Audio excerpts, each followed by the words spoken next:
Assalamualaikum warahmatullahi wabarakatuh. Perkenalkan, nama saya Helmi Sebastian dan teman saya Bima Farudin Yusuf.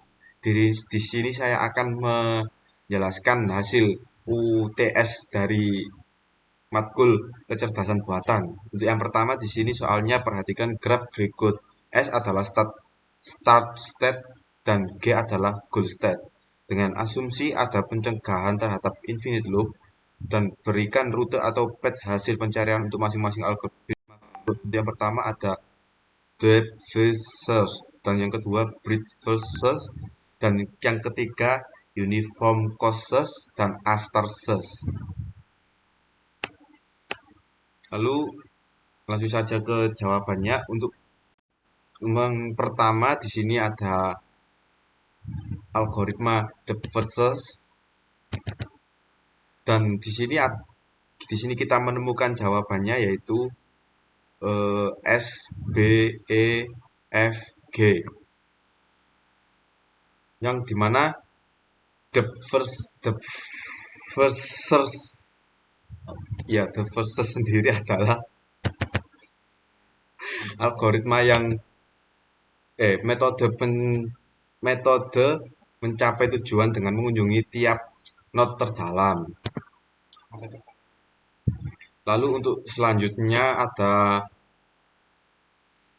BFS atau Bird First Search, yang dimana di sini saya memperoleh jawaban S, C, G, yang dimana Bird First Search sendiri ini adalah mencapai tujuan dengan mengunjungi keseluruhan node hingga mencapai node tujuan, atau BFF selalu memilih node yang terpendek.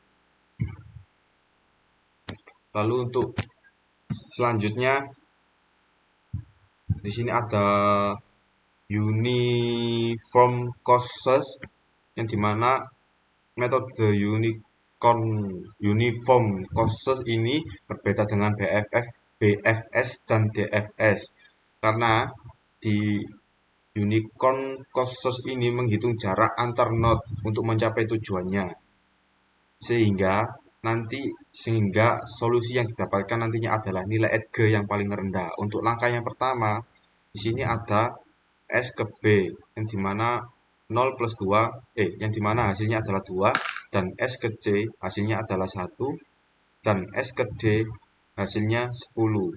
Maka di sini yang diambil adalah S ke C yaitu 1. Untuk langkah yang kedua ini ada S ke B ke E yang memperoleh nilai 9, S ke C ke G yang memperoleh nilai 16, lalu S ke D memperoleh stuck atau 10. Nah, di sini memperoleh yang diambil adalah nilai 9 yaitu S, B ke E. Untuk langkah yang ketiga, S ke B ke E ke G memperoleh hasil 11 dan S ke B ke F ke S, B ke E ke F memperoleh hasil 10. Lalu langkah keempat, S ke B ke E ke G dan memperoleh nilai 11. Untuk selanjutnya S ke B ke F ke G memperoleh nilai 13. Jadi yang di sini yang kita peroleh dari langkah-langkah yang telah dijalankan tersebut terdapat dua jawaban jalur dari S ke G, dan yang akan diambil jalur dengan kos yang nilai terendah, jadi nilai jawabannya adalah S ke B ke E ke G. Untuk selanjutnya algoritma A star search.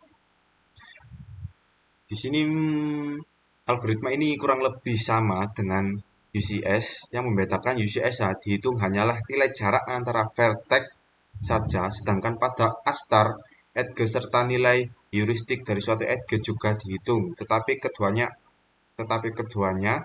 A-star search mengambil hasil perhitungan dengan nilai terendah sebagai solusi dari jawabannya.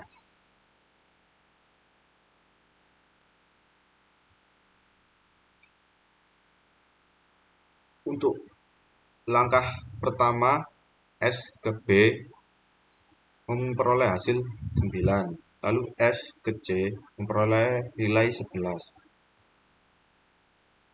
Lalu S ke D memperoleh nilai 17. Lalu untuk langkah kedua, S ke B ke E memperoleh nilai 10, lalu S ke C ke G memperoleh nilai 11. Lalu sedangkan S ke D memperoleh nilai 17 atau start. Lalu langkah keempat, S, B ke E ke F ke G sama dengan 13. Dari hasil perhitungan tersebut terdapat dua jawaban jalur dari S ke G dan akan diambil jalur dengan kos atau nilai terendah. Jadi jawabannya S, B, E, E, E, G yang dimana hasilnya adalah memperoleh nilai 11.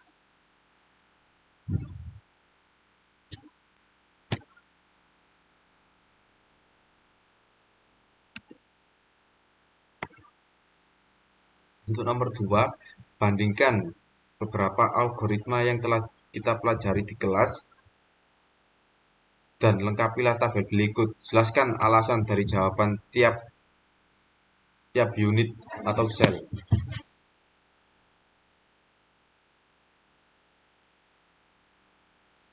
Tabel pertama ada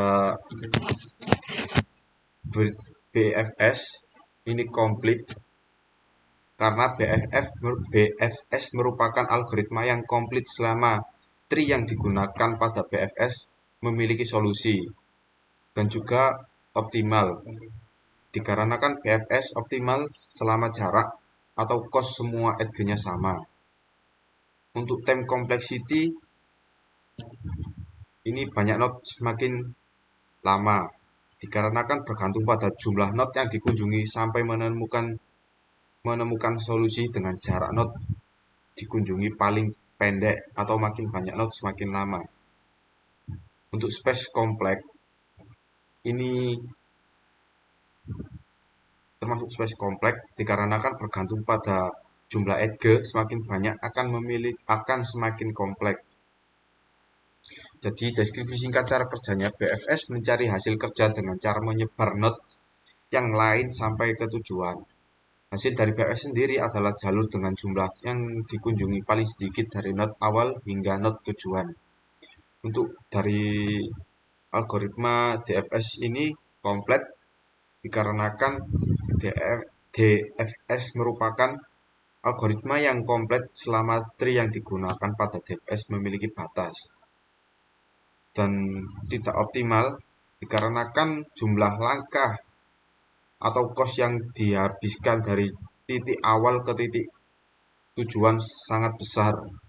Dan time complexity, untuk time complexity-nya bergantung pada jumlah node yang dikunjungi atau semakin banyak node semakin lama. Dan untuk space complexity, ini termasuk complexity dikarenakan bergantung dengan jumlah edge-nya semakin banyak, jumlah edge-nya maka akan semakin kompleks. Dan deskripsi singkat cara kerjanya, DFS mencari hasil dengan cara mengunjungi suatu node ke node terdalam hingga sampai ke tujuan. Hasil dari DFS sendiri adalah jalur dengan node paling dalam dari node awal hingga node tujuan. Untuk interaktif deepening search, ini komplit dikarenakan IDS komplit jika memiliki tree yang diberikan memiliki solusi dan memiliki batas, dan juga optimal dikarenakan dikatakan optimal jika cost yang didapatkan tidak terlalu tinggi. Dan time complexity bergantung dengan jumlah node yang dikunjungi. Semakin banyak node yang dikunjungi maka akan semakin lama. Dan space complexity-nya tidak termasuk karena bergantung dengan jumlah node yang dikunjungi. Bergantung dengan jumlah edge yang semakin banyak, edge-nya akan semakin kompleks. Untuk deskripsi singkatnya, IDS merupakan algoritma gabungan dari BFS dan DFS. IDS akan terus mengunjungi node sampai ke batasan tertentu, kemudian ke node awal dan akan mencoba lagi dengan kedalaman yang lebih dalam sehingga semua node yang dikunjungi atau mendapatkan solusi. Kemudian algoritma A** search. Di sini termasuk kompleks dikarenakan pasti menemukan solusi jika ada. Lalu apakah optimal? Ya, optimal jika memiliki nilai heuristik yang dapat diterima. Untuk time complexity-nya bergantung pada nilai heuristik yang terdapat pada tree atau banyak node semakin lama. Untuk spek kompleksitinya tidak, dikarenakan bergantung pada jumlah edge yang ada semakin banyak edge-nya. Nah, untuk deskripsi singkat dari cara kerja A** search ini mencari nilai cost terendah dengan menggabungkan nilai jarak atau edge dan juga heuristik untuk vertex. Dan untuk selanjutnya akan dijelaskan oleh teman saya. Baik, untuk nomor 3 ini sebuah serangga berjalan pada maze dengan ukuran M kali N. Dalam gambar tersebut adalah maze berukuran 5 kali 5 dengan target lokasinya ditandai dengan huruf X. Bentuk maze tidak pasti, gambar di atas hanyalah salah satu contoh maze yang mungkin. Untuk yang pertama, formulasikan masalah ini menjadi satu search problem. Dan untuk yang kedua, berikan satu contoh fungsi symbol heuristik untuk permasalahan ini. Jadi untuk yang pertama ini kita memformulasikan masalah ini menjadi suatu search problem. Jadi untuk search problemnya yaitu jarak nilai heuristik untuk mencapai ke tujuan labirin tanda X. Lalu tiap kotak labirin sebagai jalan dari serangga. Lalu untuk dua ini tujuan serangga di labirin tanda X aktuator. Lalu selanjutnya gerak dari serangga yaitu ke atas, ke bawah, ke kiri, atau ke kanan dengan menggunakan sensor. Sensor serangga untuk mendeteksi kondisi sekitar seperti dinding, jalan buntu, dan jalur yang dapat dilalui.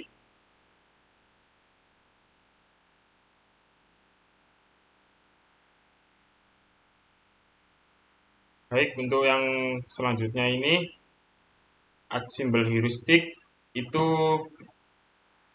sebelumnya kita harus menentukan nilai dari kotak ini dengan menggunakan rumus Pythagoras. Setelah mendapatkan nilai heuristik untuk setiap kotaknya, selanjutnya adalah memberikan sebuah constraint atau aturan agar serangga bisa mencapai tujuan X. Untuk constraint sendiri yaitu serangga hanya bisa bergerak ke kiri, ke kanan, ke atas, atau ke bawah. Serangga bergerak ke kotak dengan nilai heuristik terkecil. Lalu jika serangga menemukan jalan buntu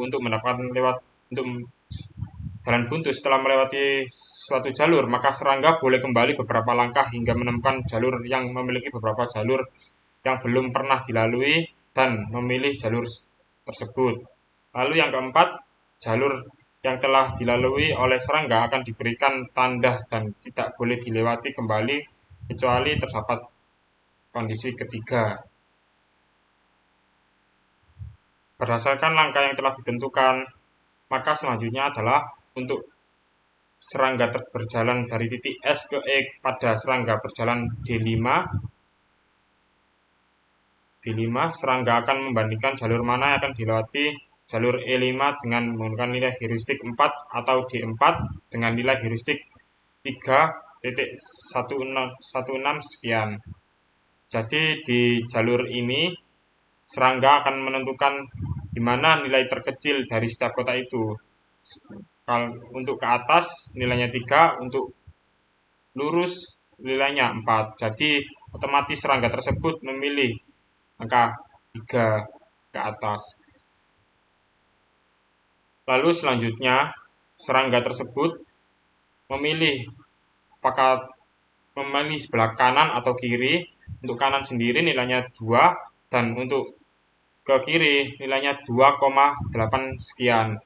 Jadi otomatis serangga memilih ke kanan dengan nilai terkecil. Lalu setelah ke kanan tersebut buntu, otomatis kita kembali ke aturan yang nomor 3 tadi untuk menemukan jalur beberapa yang pernah untuk serangga kembali beberapa langkah hingga hingga menemukan jalur yang memiliki beberapa boleh kembali beberapa langkah hingga menemukan jalur yang memiliki beberapa jalur yang belum pernah dilalui. Jadi di sini serangga kembali ke sebelumnya yaitu 2,23 sekian lalu memilih jalur 2,8 sekian sampai seterusnya dan sehingga terus terus melanjutkan langkahnya sehingga mencapai suatu tujuan yaitu X ini. Lalu yang keempat sendiri ini sebuah pabrik semen ingin merenovasi salah satu bangunan bekas silonya untuk membangun sebuah universitas. Berikutnya salah satu gambar desain rancangan penempatan ruangan.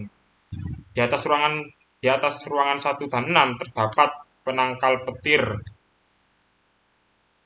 Dari ruangan 4 dan 3 kita bisa mendapatkan view danau.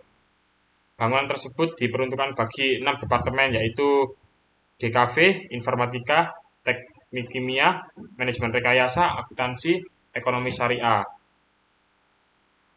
Ruangan yang berseberangan 2 dan 5, 4 dan 1, 6 dan 3. Berikut constraint untuk penempatan masing-masing departemen di keenam ruangan tersebut. Yang pertama, teknik kimia harus di ruangan penangkal petir 6 dan 1, 6 atau 1. BKV ingin menempati ruangan yang bisa langsung melihat danau sebagai sumber inspirasi 4 atau 3. Departemen Informatika tidak bisa berseberangan dengan Departemen DKV. Akuntansi harus bersebelahan dengan Ekonomi Syariah. Ekonomi Syariah harus berseberangan dengan Informatika. Teknik Kimia dan DKV tidak dapat bersebelahan. Tidak boleh ada departemen yang menempati ruangan yang sama. Formulasikan constraint 2 sampai 4 tersebut dalam bentuk notasi matematis dan selesaikan dengan constraint programming. Tunjukkan langkah-langkah. Contoh notasi matematis constraint 1 dapat dinyatakan sebagai teknik kimia 1 atau 6.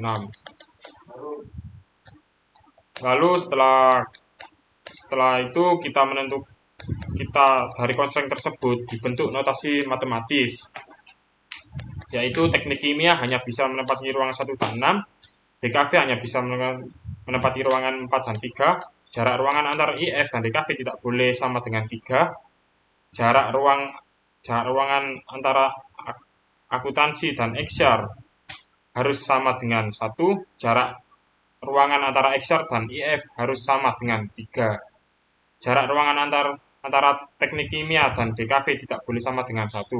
Langkah-langkah constraint programming. Sebelum melakukan constraint programming, ditentukan terlebih dahulu urutan departemen yang akan dimasukkan dan diberi kode warna untuk memudahkan. Urutan dan kode warna yaitu yang pertama DKV. Prodi DKV memiliki 3 constraint yaitu harus menempati ruangan dekat dengan danau antara 3 dan 4 ini. Tidak boleh berseberangan dengan IF dan tidak boleh berseberangan dengan teknik kimia. Dari constraint tersebut, ruangan yang bisa ditempati DKV hanya ruangan 3 dan 4 saja karena ruang DKV akan ditaruh di ruangan 3. Jadi untuk DKV ini akan diberikan ruang ketiga yang bersebelahan dengan danau sebagai sumber inspirasi. Lalu untuk IF sendiri tidak boleh berseberangan dengan DKV. Dalam notasi matematikanya ditulis IF tidak sama dengan 3. Dari notasi tersebut dapat didapatkan bahwa jarak antara ruangan IF dan DKV tidak boleh sama dengan 3. Karena DKV berada di ruangan 3, maka IF tidak boleh berada di ruangan 6, maka IF ditaruh di ruangan 1. Lalu untuk teknik kimia sendiri yaitu memiliki 2 constraint yaitu harus di ruangan berpenangkal petir, yaitu ruangan 1 atau 6, dan tidak boleh bersebelahan dengan TKV. Untuk ruangan 1 tersebut tadi sudah ditempati oleh IF, jadi otomatis untuk teknik kimia ini berada di ruangan 6, yaitu tidak bersebelahan dengan TKV. Untuk selanjutnya, MR, manajemen rekayasa, tidak memiliki constraint apapun, jadi MR bisa ditempatkan di ruangan apa saja untuk ruangan tersebut yang kosong, yaitu 2, 2, 4, 5, maka ruangan MR ditaruh di ruangan 2, yang dimana MR tersebut bisa bersebelahan dengan siapapun yang tidak ada aturannya. Lalu untuk akuntansi sendiri, memiliki constraint yang harus bersebelahan dengan XR, karena ruangan yang kosong hanya ruangan 4 dan 5, maka akuntansi harus bersebelahan dengan XR, maka akuntansi ditempatkan sebelah ruangan, bahkan di ruangan 4 dan XR ditempatkan ruangan 5. Di 4 ini akuntansi dan 5 ini XR. Lalu XR tersebut memiliki constraint berseberangan dengan informatika, karena XR terdapat di ruangan 5 dan informatika berada di ruangan 1, maka XR dan IF tidak berseberangan. Agar constraint XR yang harus berseberangan dengan IF terpenuhi, maka terdapat dua pilihan, yaitu memindahkan ruangan XR atau ruangan IF. Jika memindahkan ruangan IF, maka IF harus bertukar dengan MR yang berada di ruangan 2 agar berseberangan dengan XR. Dari dua pilihan tersebut, harus tetap mematuhi constraint yang lain. Dari dua pilihan tersebut diambil dari paling dekat dengan langkah-langkah, yaitu menukar XR dan akuntansi. Jadi kesimpulan hasil dari constraint programming tersebut yaitu ruang 1 dihuni oleh Departemen Informatika, ruang 2 dihuni manajemen rekayasa, ruang ketiga dihuni DKV, ruang keempat dihuni oleh XR, lalu untuk yang kurang 5 dihuni oleh akuntansi, dan ruang yang keenam dihuni oleh teknik kimia. Mungkin itu saja penjelasan dari UTS kami.